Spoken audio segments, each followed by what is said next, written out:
"Don't worry," Nathaniel Cross said, his voice smooth with the kind of cruelty rich people often mistook for charm. "We won't ask you to speak at the table." A few quiet laughs moved around the rooftop dining room like a draft under a locked door.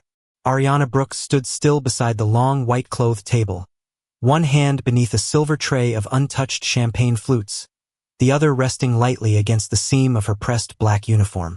She didn't look up, didn't blink, didn't give him the satisfaction of watching her flinch. But she felt it anyway, the heat climbing up the back of her neck, the familiar sting of being reduced to a sound before anyone ever cared to ask about the mind behind it. Around her, the private terrace of the Ashbourne Grand glittered in soft gold. Crystal chandeliers reflected in the glass walls behind them. A warm spring breeze lifted the edges of linen napkins and carried the scent of grilled sea bass, rosemary butter, and money.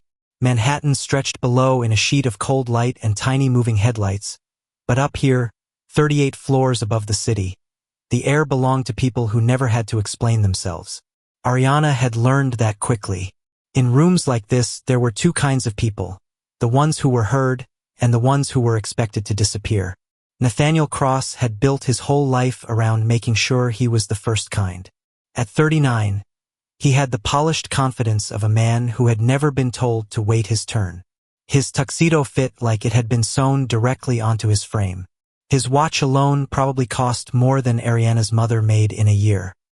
He stood near the head of the table, one hand in his pocket, the other holding a crystal glass of sparkling water as if even thirst should look expensive on him. Everything about him was controlled, his smile, his posture, the measured way he spoke to investors and hotel executives and women who laughed too hard at his jokes. And now, apparently, even the sound of someone else's voice. Ariana had only spoken 6 words. That was all. One quick answer to another staff member by the service bar, soft and low and natural, the kind of voice she didn't think about until someone with money decided it was something to examine under a microscope. She had said, "I'll bring the next tray out." That was it. But Nathaniel had heard the warm southern edge in her vowels and turned it into entertainment. Like her voice was a party trick. Like her background had wandered into the wrong room wearing borrowed shoes. She kept her face neutral and moved to place a fresh glass near the guest seated at the far end of the table. A distinguished man in a charcoal suit with silver at his temples and a stillness that seemed to quiet the people around him without effort. Sheikh Omar Rahman. The reason everyone here was pretending to be more sophisticated than they really were. Nathaniel wanted his investment firm to secure a multi-million-dollar expansion deal with Omar's UAE-backed development group, and every candle on the table, every imported orchid, every polished word tonight had been arranged around that single objective. Ariana knew that because she had heard enough in the kitchen. She always heard enough. People spoke freely around staff they didn't consider fully human. That was one of wealth's oldest habits. She stepped back into place near the wall, shoulders straight, chin level, the silver tray cool against her palm. Then she heard it. A quiet sentence in Arabic, spoken by Sheikh Omar to the legal advisor seated beside him. Soft, measured, almost swallowed by the hum of rooftop heaters and the clink of silverware. But Ariana heard every word. And worse, she understood exactly what it meant. Her pulse tightened. Nathaniel clearly thought it was a polite observation, because he smiled too quickly, leaned in too confidently, and answered with a rehearsed little laugh and a phrase in butchered Arabic that made Ariana's stomach drop. It wasn't just awkward. It was wrong. Badly wrong. The kind of wrong that didn't just sound ignorant, it sounded disrespectful. Her fingers curled beneath the tray. One more sentence. That was all it would take. One more careless sentence from a man who thought accent meant intelligence. And this entire deal would begin to die under the chandelier light. Nathaniel was still smiling, still talking, still performing. Ariana could feel the moment tipping, feel the room shifting under its own polished surface. And for the first time that night, she lifted her eyes fully toward him.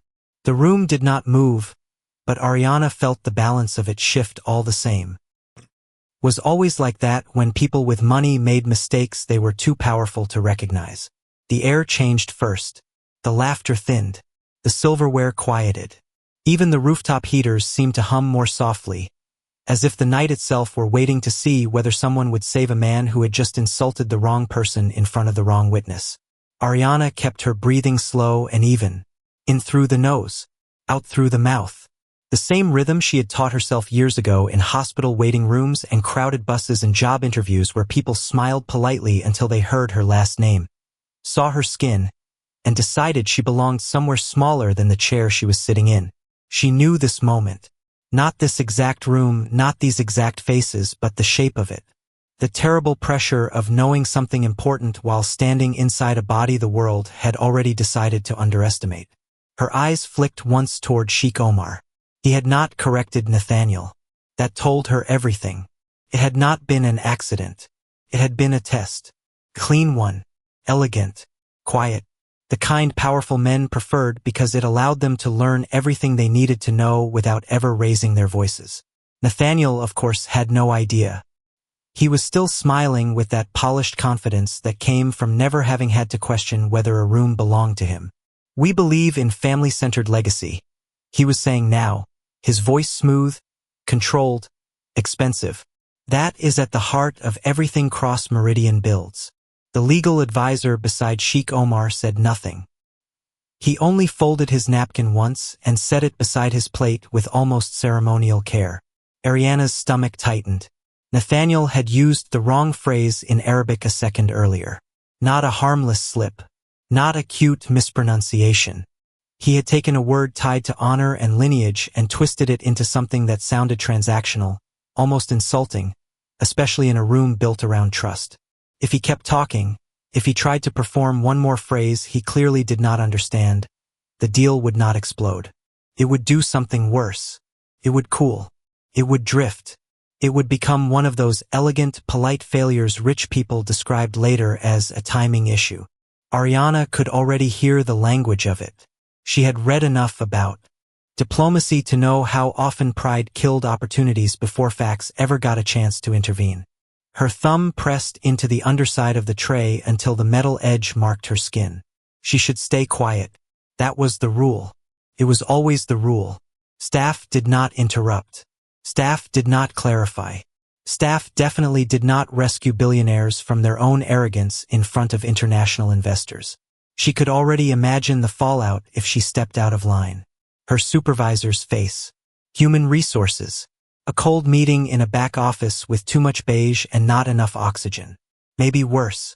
Maybe nothing dramatic at all, just a quiet removal from the schedule. In places like this, people did not need to shout to erase you. But then Nathaniel leaned slightly toward Sheikh Omar and gave a short, self-satisfied laugh, as if they were already men on the same side of the table. As they say, he began, shaping another borrowed Arabic phrase with all the confidence of a man who thought confidence could substitute for knowledge. Ariana moved before she fully decided to. Just one step. Not loud. Not disruptive. Just enough for the motion to register. The heel of her black work shoe clicked once against the polished stone floor. Nathaniel stopped mid-sentence and turned his head. So did everyone else. It was astonishing how quickly a room full of wealthy people could become still when a service worker forgot her assigned level of invisibility. Ariana felt every eye on her. The weight of diamonds, tailored jackets, polished expectations. She lowered the tray slightly, both hands steady now, and kept her voice respectful. "Sir," she said softly, looking at Nathaniel first because she still understood hierarchy even if he did not deserve the courtesy. "You may not want to say that." Silence. Absolute. Nathaniel stared at her as if she had just spoken from inside the wall. Then the expression came. First surprise. Then irritation. Then that thin, chilled smile people used when they wanted to punish someone without looking emotional while doing it. "Excuse me?" he said, each word crisp enough to cut. Ariana could feel heat gathering behind her ribs, but she did not drop her gaze. "The phrase," she said carefully, "it does not mean what you think it means." That was all. No attitude, no drama, just truth, laid gently on the table, like a fragile thing. But truth had a way of sounding like defiance when it came from the wrong mouth. Across from Nathaniel, Vivian Cross slowly set down her wine glass and gave Ariana a look so polished it almost passed for amusement. Almost. Sheikh Omar remained unreadable. And somewhere beneath the chandeliers and the skyline and the expensive perfume in the air, Ariana understood with perfect clarity that the next 10 seconds were going to change everything. Nathaniel did not raise his voice. He did not need to. The temperature in his tone dropped just enough to make the air feel thinner. "You may not want to say that?" he repeated, his lips curving into something that looked like a smile from far away but felt like a warning up close. The guests around the table shifted almost imperceptibly, the subtle choreography of people who knew when tension had entered a room but preferred not to be the ones caught inside it. Ariana kept her posture steady, shoulders relaxed, chin level, even as her heartbeat pressed harder against her ribs. She had crossed the line. She knew it, and more importantly, so did he. "I apologize if I spoke out of turn," she said, her voice calm, measured, controlled. "But the phrase you used carries a different meaning in this context." Nathaniel let out a quiet breath through his nose, the kind that signaled irritation disguised as patience. He set his glass down with deliberate care, the base of it touching the tablecloth without a sound. "And you would know that how?" he asked, tilting his head slightly, studying her now not as background but as an inconvenience that had stepped into focus. A few people at the table glanced between them, curiosity beginning to replace discomfort.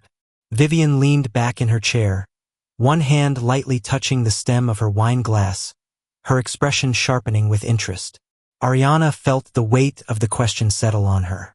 This was the moment where most people like her learned to shrink again, to apologize more, to step back into silence and let the powerful correct themselves or fail on their own terms. That was how rooms like this preserved their hierarchy. But she also knew something else. If she backed down now, Nathaniel would continue. And if he continued, he would say it again. Maybe worse.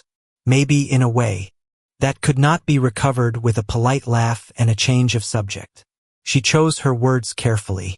"Because it shifts the meaning from respect to transaction," she said. "In that phrasing, it suggests obligation rather than honor." The silence deepened. Not loud, not dramatic, just heavy enough that even the distant sounds of the city seemed to fall away. Nathaniel's eyes narrowed slightly, not in confusion, but in resistance. He was not used to being corrected, and certainly not by someone he had already decided was beneath him.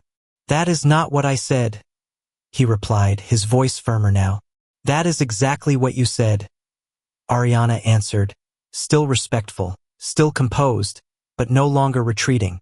"The structure changes the implication." A flicker passed across Vivian's face, quick and sharp.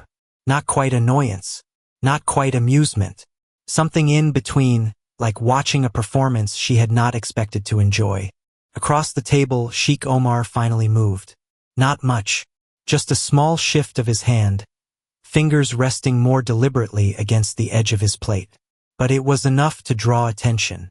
He looked at Ariana then, fully, not as staff, not as background, but as a participant. His gaze was steady, evaluating, and for the first time that evening, Nathaniel's control of the room loosened by a fraction. "Is that so?"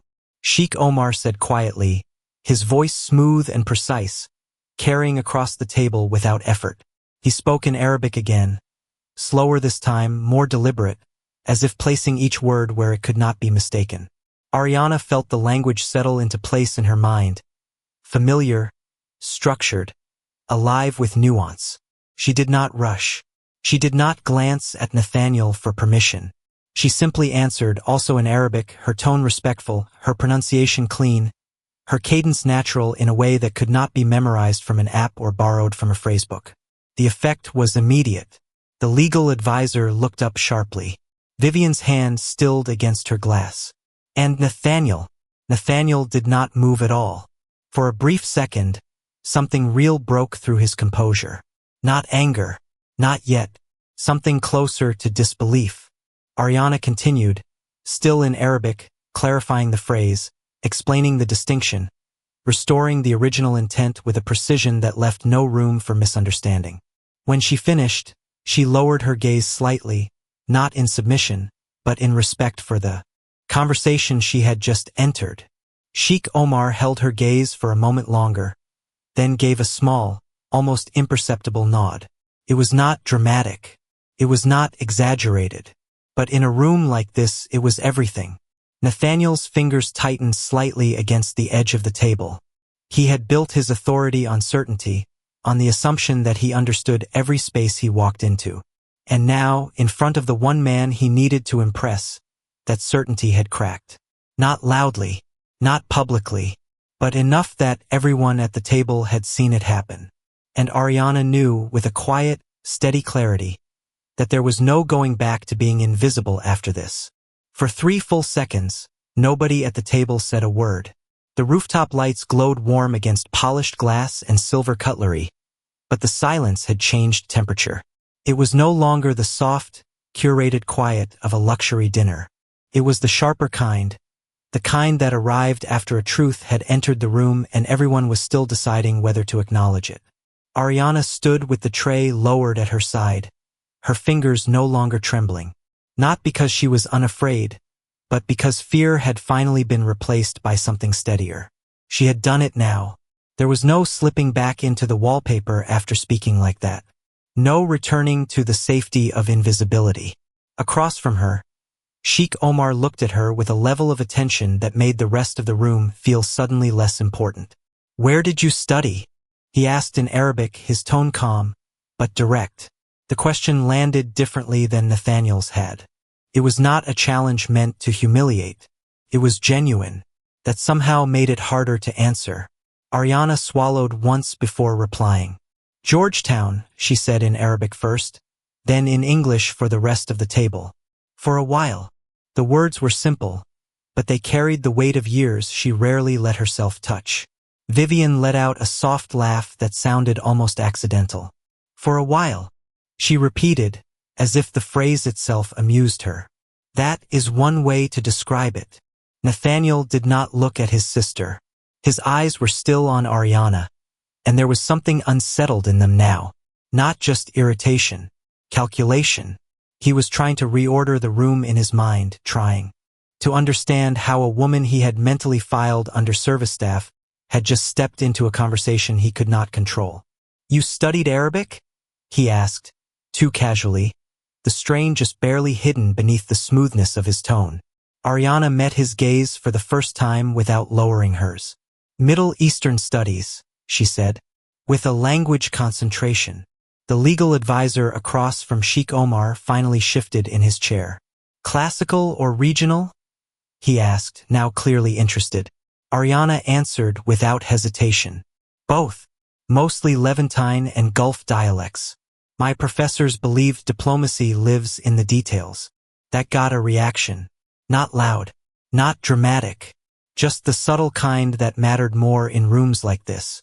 A lifted brow, a paused fork, a longer glance. Nathaniel's jaw moved once as if he were about to say something, then thought better of it. But Vivian did not. "And now you are carrying trays at the Ashbourne," she said, her smile polished and light enough to pass for curiosity if someone was not listening carefully. Life really does take fascinating turns. Ariana knew that tone. It was the one people used when they wanted to remind you that no matter what you knew, they still believed your current uniform told the truest story about you. She could have ignored it. She almost did. But Sheikh Omar was still watching, and more importantly, she was tired. Not physically, though that was always there too. Tired in the deeper way. Tired of watching people treat hardship like evidence of failure instead of survival. "Sometimes," Ariana said evenly, "life does not collapse all at once. Sometimes it just asks for tuition on Monday and hospital bills on Thursday." The sentence landed harder than she intended. Vivian's smile thinned. Nathaniel looked at Ariana then with a sharper kind of focus, as if he had expected defensiveness or embarrassment and had gotten something far less convenient instead. "Hospital bills?" Sheikh Omar asked quietly. Ariana hesitated for half a beat, then nodded. "My father had a stroke during my junior year," she said. "My mother was already working 2 jobs. So I came home." She did not add the rest. "The scholarship lost. The apartment lease broken. The quiet humiliation of moving from lecture halls and research libraries back into a two-bedroom rental where the refrigerator hummed too loud and every envelope in the mailbox carried bad news. She did not say how many interviews she had sat through after her father passed, only to watch hiring managers smile warmly until they saw the gap in her resume and the shape of her reality stopped fitting their polished offices. She did not need to say it. The truth was already there. Sheikh Omar nodded slowly, not with pity, but with understanding. Family, he said, is not an interruption to honor. It is often the reason for it. Ariana felt that somewhere behind her ribs. It was such a simple sentence, but in Nathaniel's world, everything that slowed ambition was treated like weakness. Here, in one quiet response, a man worth more than anyone else at the table had just called sacrifice what it actually was. Nathaniel's expression shifted almost too subtly to catch, but Ariana saw it. For the first time all night, he looked less certain of the categories he had placed her in, less comfortable inside the easy assumptions he had been wearing like a tailored suit. Then Sheikh Omar turned slightly toward Nathaniel and spoke in English, his voice polite, smooth, impossible to misread. "Mr. Cross," he said, "next time you host a negotiation of this importance, I would suggest you know exactly who is standing in the room with you." And just like that, Nathaniel Cross, who had spent the entire evening trying to prove he belonged at the head of the table, looked like the only person there who had misread the invitation. Nathaniel did not answer right away. He only gave a short, controlled nod, the kind men like him used when they were trying to recover authority in front of witnesses. But Ariana could see it in the tightness around his mouth, in the way his fingers flexed once against the edge of the white tablecloth before going still again. He was embarrassed, deeply. And men who built their identity around being the most composed person in the room rarely knew what to do with embarrassment except turn it into distance. The dinner moved forward, but not cleanly. The rhythm had broken. The conversation resumed in polite fragments, with business language and low laughter and carefully placed compliments. Yet everything now had a second meaning under it. Every time Ariana stepped forward to refill a glass or clear a plate, she could feel the room register her differently. Not warmly, not suddenly as an equal. That would have been too simple, too cinematic for real life. No, it was subtler than that. She had become legible. And in places like this, being seen could be just as dangerous as being ignored. Vivian, especially, did not hide her displeasure.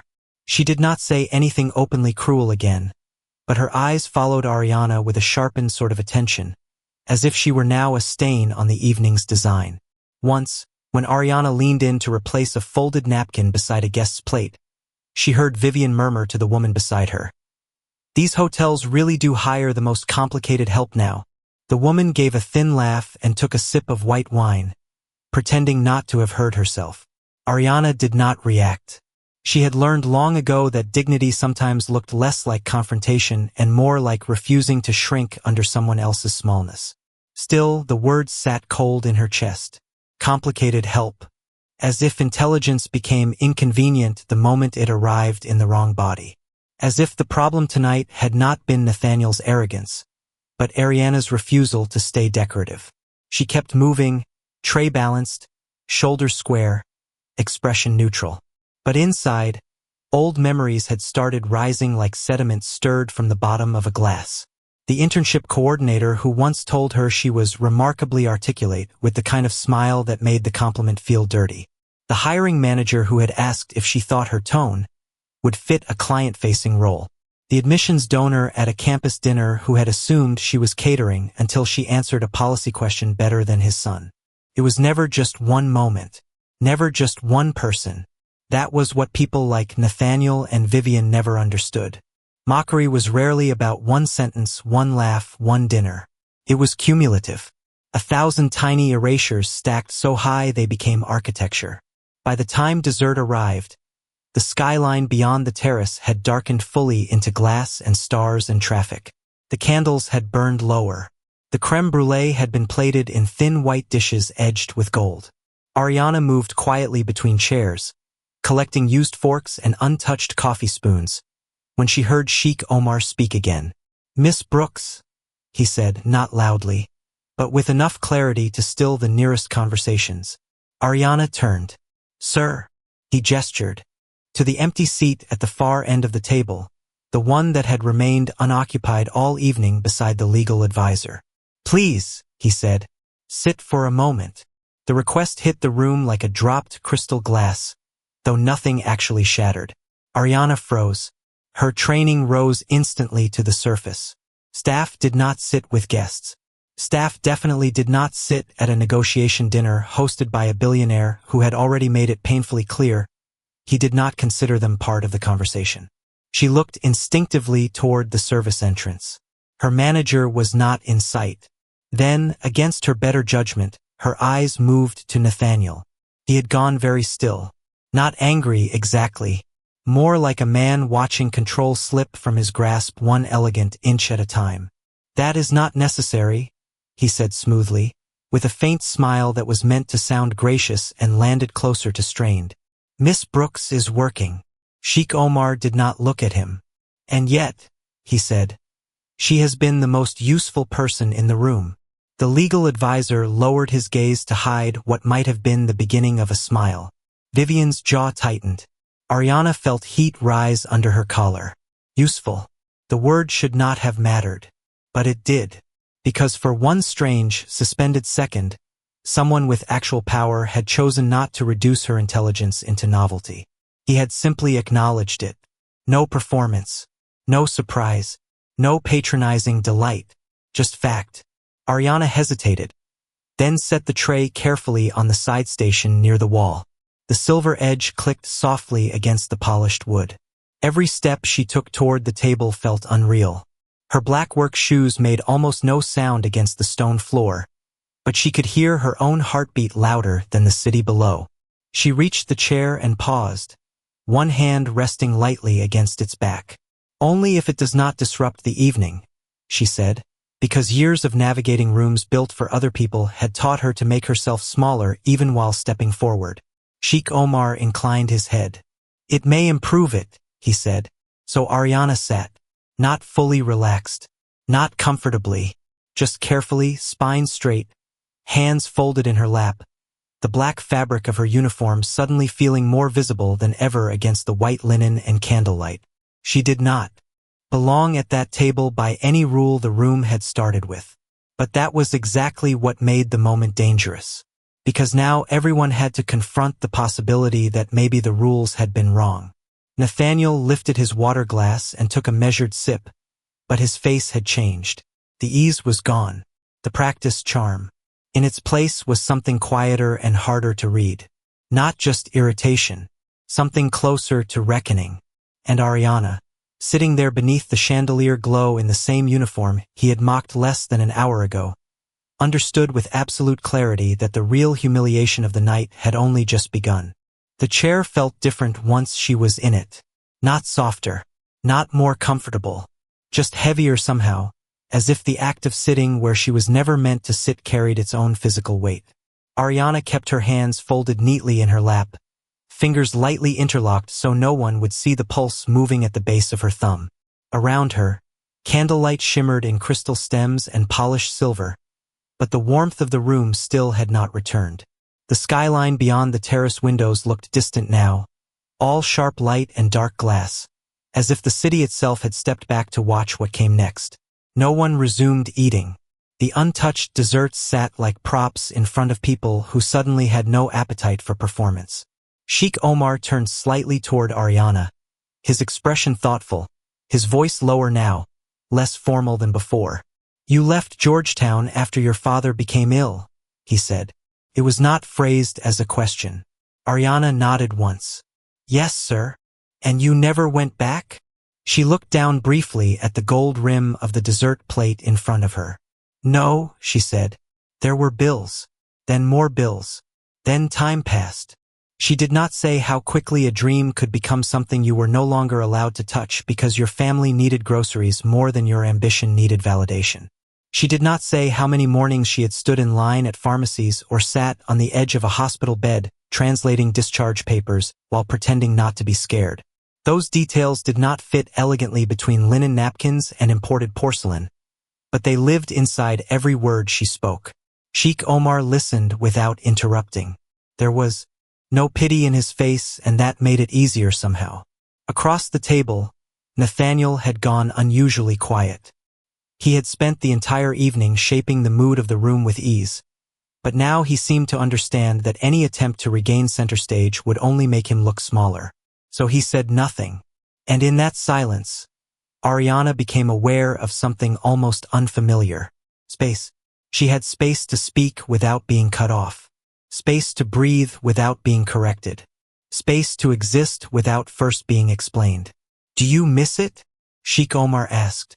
The question should not have reached her the way it did. It was simple, human, but it touched a place she kept guarded because wanting things you could no longer afford had a way of making everyday survival feel even more humiliating. Ariana let out a small breath. "Every day," she said, and this time her voice carried something softer than control. "But I learned that missing something and resenting your life are not the same thing." That made him pause. Not because the answer was dramatic, but because it was honest. "What do you mean?" he asked. Ariana lifted her eyes then, not to impress anyone, not to prove anything, but because the truth had already entered the room and there was no reason to hide it now. "I mean, I loved what I was studying," she said. "I still do. I loved the structure of language. The way one word can change the meaning of a room. The way respect can live inside grammar if you know where to listen for it." Her gaze drifted briefly toward Nathaniel, then back to Sheikh Omar. "But my father needed someone to show up. So I showed up." No one moved. The rooftop heaters hummed softly overhead. Somewhere beyond the glass, a siren wailed faintly and disappeared into the city. "And now?" Sheikh Omar asked. Ariana looked down at her uniform, at the black sleeves pressed neatly at the wrist, at the small hotel crest stitched over her chest in silver thread. "Now I work," she said. "I help my mother cover rent. I keep reading when I can." She smiled faintly then, almost to herself. "The books are slower now, but I still find my way back to them." It was a quiet answer, but it changed something in the room. Not because it was tragic. Not because it was inspiring in the polished, easy way people like to package struggle when it belonged to someone else. It changed something because it refused shame. Ariana was not apologizing for where life had placed her. She was simply naming it without letting it reduce her. And that, more than her Arabic, more than the correction, more than the elegance of her restraint, was what made Nathaniel finally look away. Nathaniel's gaze stayed fixed on the skyline for a long moment after Ariana finished speaking, but the silence no longer belonged to him. That was the first thing she noticed. Earlier in the evening, every pause had seemed to orbit his confidence, his timing, his ability to make people lean toward him. Now the quiet had shifted somewhere else. It had settled around truth, and truth was a much harder thing to manage.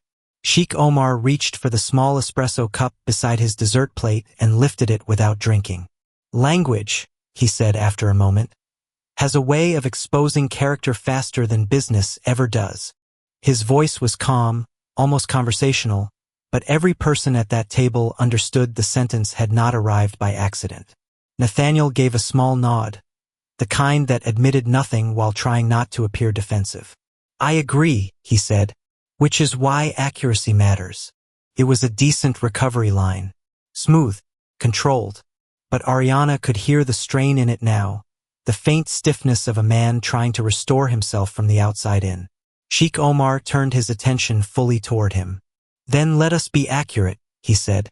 He set the espresso cup back onto its saucer with a soft porcelain click. "The phrase you used earlier was not merely imprecise. It would have signaled to my board that you do not understand the cultural framework of the people with whom you are asking to build." No one touched their forks. No one shifted in their seats. Even Vivian, who had spent the evening floating above discomfort in a haze of privilege and polished contempt, had gone still. Nathaniel inhaled once, slow and controlled. "I appreciate the clarification," he said, though the sentence sounded more like something he was forcing through his teeth than something he meant. "It was not my intention to offend." "Intention," Sheikh Omar said, "is often the least interesting part." of disrespect. The words landed with the quiet precision of a blade sliding into silk. Ariana felt them in her chest before she saw them hit Nathaniel's face. There it was. Not collapse. Men like him did not collapse in public. But the color changed slightly beneath his skin. The certainty left his jaw. For the first time all evening, he looked less like the architect of the room and more like someone being measured inside it. The legal advisor beside Sheikh Omar opened the leather portfolio at his side and removed a thin folder, placing it gently on the table. Ariana recognized the cover immediately. Cross-Meridian Preliminary Expansion Documents. The deal. The actual deal. Not the social theater around it. The real thing. Sheikh Omar rested 2 fingers lightly on top of the folder and looked at Nathaniel for a beat too long. This was meant to be a straightforward signing dinner, he said. A final gesture of trust before formal review tomorrow morning. He paused, then turned slightly toward Ariana. But trust depends on more than numbers. Nathaniel's eyes flicked to her then, and whatever emotion lived there now was too layered to name cleanly. Embarrassment, yes, but also the first painful shape of recognition. The kind people rarely welcome because it requires them to rearrange what they believe about themselves. Miss Brooks, Sheikh Omar said, his voice returning to that same calm steadiness that had carried the whole night. When I made the comment in Arabic at the start of dinner, I was not speaking to my advisor. Ariana blinked once. No, sir. No, he said. I was speaking to the room. That sent a faint ripple through the table. Nathaniel's fingers tightened around his water glass. Vivian looked sharply at her brother, then back at Sheikh Omar. Ariana stayed still, but her pulse lifted. She had suspected a test. She had not expected him to say it aloud. I have done business long enough, Sheikh Omar continued, to know that the way a man treats the least powerful person in the room will eventually become the way he treats everyone once comfort makes him careless. The words did not come fast. That made them worse. There was nowhere to hide from a sentence delivered that calmly. Nathaniel's face had gone very still. He was listening now in the way only proud people listen when reality finally corners them. You believed, Sheikh Omar said, that because she was serving your table, she had nothing to offer it. And yet she was the only person here who understood what was being risked. He turned then, not dramatically, just enough to meet Ariana's eyes. You did not just correct a phrase tonight, Miss Brooks. You prevented a serious breach of trust. Ariana did not know what to do with that. She felt heat rise behind her eyes, but she kept her face composed. She had spent too many years surviving rooms that required dignity without comfort to let herself unravel now. I was only trying to help, she said quietly. Exactly, Sheikh Omar replied. And that is why you succeeded where ego failed. Nathaniel looked down at the table then. Not at Ariana. Not at his sister. Not at the contract folder inches from his hand. Just down, as if somewhere between the linen and candlelight, he had found a version of himself he was not proud to meet. And Ariana, sitting there in her pressed black uniform with the city glowing cold beyond the glass, understood that the real reversal had nothing to do with Arabic at all. It was not language that had turned the room. It was character. And tonight, for the first time in a very long time, the richest man in it was not the one standing tallest. No one reached for the contract after that.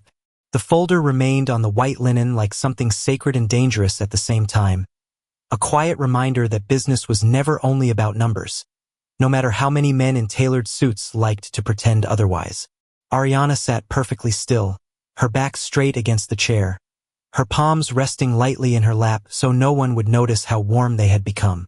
Across from her, Nathaniel Cross had not yet recovered the expression he wore at the beginning of the night. The easy confidence was gone, the curated charm. Even the angle of his shoulders looked different now, less like ownership and more like weight. Vivian was the first to move. She set her napkin down beside her dessert plate with a precision that suggested annoyance sharpened into discomfort. Well, she said, offering a brittle smile to no one in particular. This has certainly become memorable. It was the kind of sentence people used. when they did not know how to survive a moment that had stripped all the polish off their assumptions. Sheikh Omar did not respond. He only closed the folder with one hand and slid it back toward his advisor, not with rejection, but with intention. "We will review the final terms tomorrow morning," he said, "with greater care." The message was clear enough that even the candlelight seemed to tighten around it. Nathaniel gave a small nod. "Of course," he said, but the words came out lower than before, quieter, as if they had to pass through something heavier to reach the air. Ariana could feel the dinner ending before anyone officially stood. The room had moved beyond appetite, beyond pretense. Guests began to gather themselves in careful stages, pushing back chairs, smoothing jackets, collecting phones and clutch bags and practiced expressions. The terrace doors opened and closed in soft waves as hotel staff reappeared at the edges of the evening like ghosts returning to claim a room after the living had finished pretending inside it. Ariana rose from her seat the moment the rhythm of service resumed. Not because anyone told her to, because old instincts returned quickly, and she still knew exactly where the world expected her to stand. She lifted the silver tray from the side station and moved toward the table to begin clearing the untouched dessert spoons and half-finished coffee cups. Her motions were quiet, efficient, precise, the same as always. But the room was not the same. People stepped slightly out of her way now. They looked at her when they thanked her. Not all of them. Not enough to call it transformation, but enough to feel the difference. Enough to know something had shifted, however small. Sheikh Omar paused beside her before leaving, his charcoal overcoat folded neatly over one arm. "Miss Brooks," he said, and Ariana turned. Up close, his expression carried the calm steadiness of someone who did not need to perform power because he had already learned how to wear it quietly. "Tomorrow morning at 9, he said, "my team will be reviewing the revised language in the East Conference suite. If you are scheduled to work, I would like you present." Ariana blinked once. "Present, sir?" "As a language consultant," he said, as if the title were obvious. "Temporary if necessary, but official."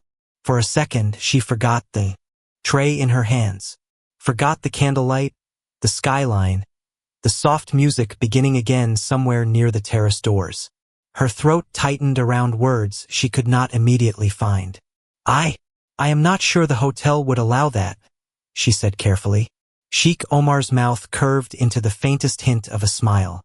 "Then the hotel may discover that some employees are more valuable than their uniforms suggest." He inclined his head once and moved on, his advisor falling into step beside him.